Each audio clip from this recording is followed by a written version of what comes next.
Hello my dear student, कैसे हैं आप सभी। आई होप आप अच्छे होंगे।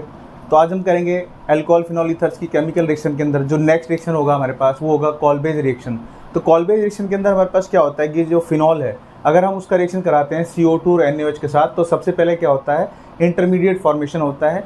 और उस इंटरमीडिएट का रिएक्शन अगर हम फर्दर कराते हैं डाइल्यूट HCl के साथ तो वहाँ पर हमारे पास बनता है सैलिसिलिक एसिड। तो चलिए रिएक्शन में आप देखिएगा हमारे पास फिनॉल का जब हम रिएक्शन कराएंगे फिनॉल यानी बेंजीन के साथ हमारे पास क्या हो जाता है OH अगेन, क्योंकि हमने प्रीवियस जो रिएक्शन हमारी पास थी जो है रीमर-टीमर रिएक्शन वहाँ पर भी हमने किया था।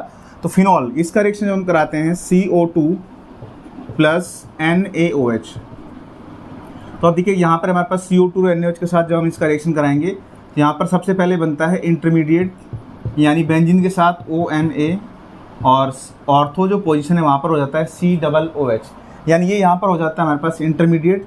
और इस इंटरमीडिएट का जब हम रिएक्शन कराते हैं डाइल्यूट HCl के साथ तो यहाँ पर क्या होता है Na के साथ जो Cl है वो NaCl निकल जाएगा और जो हाइड्रोजन है वो यहाँ पर ऐड हो जाएगा, जिससे हमारे पास जो कंपाउंड फॉर्मेशन होता है वो होता है यहाँ पर सैलिसिलिक एसिड यानी OH और COOH। तो आप देखिए यहाँ पर हमारे पास इस कंपाउंड का जो IPAC नेम होगा तो हम देखिएगा हमारे पास COOH और OH, यहाँ पर दो फंक्शनल ग्रुप हैं। तो इन दोनों फंक्शनल ग्रुप के अंदर से हमारे पास जो प्रेफरेंस ऑर्डर में जो पहले आता है वो आता है COOH, यानी हमारे पास यहाँ से इसकी नंबरिंग स्टार्ट हो जाएगी फर्स्ट नंबर और ये हो जाएगा यहाँ पर सेकंड नंबर। यानी जब OH कम प्रेफरेंस में होता है तो इसको हाइड्रोक्सी बोला जाता है, तो यहाँ पर ये हो जाएगा 2 हाइड्रोक्सी। और बेंजीन के साथ COOH क्या होता है बेंजोइक एसिड या benzene carboxylic acid, 2 hydroxy benzoic acid, जिसका कॉमन नेम होता है हमारे पास सैलिसिलिक एसिड। तो इस तरीके से हम क्या कर सकते हैं कॉलबेज रिएक्शन को स्टडी कर सकते हैं। यहाँ पर हमारे पास क्या है कि रिएक्शन के अंदर आप देखिएगा हमारे पास सबसे पहले क्या होता है कि हमारे पास जो फिनॉल है उसमें आप देखिएगा तो O नेगेटिव और H पॉजिटिव। यहाँ पर क्या होता है फिनॉक्साइड आयन बनने की पॉसिबिलिटी रहती है, तो यहाँ पर हमारे पास क्या होगा NaOH। स्टार्टिंग में क्या होता है हमारे पास NaOH, तो आप देखिए हमारे पास H और OH क्या हो जाता है हमारे पास H2 निकल जाता है। तो यहाँ पर हमारे पास जो फॉर्मेशन होता है कंपाउंड का वो यहाँ पर बनता है हमारे पास ONA।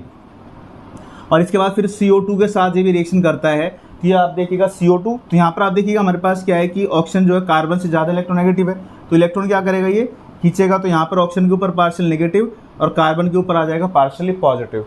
तो आप देखिएगा ऑर्थो पोजिशन से जो हाइड्रोजन है वो इसके साथ क्या होता है कार्बन जो इससे अटैच होगा यहाँ पर आएगा, तो जो हाइड्रोजन है वो ऑक्सीजन से अटैच हो जाएगा, जिससे आप देखिएगा हमारे पास जो O के साथ H हो जाएगा CO, यानी आप देखिएगा हमारे पास इसमें बन जाता है हमारे पास फिनॉल यानी OH ONA।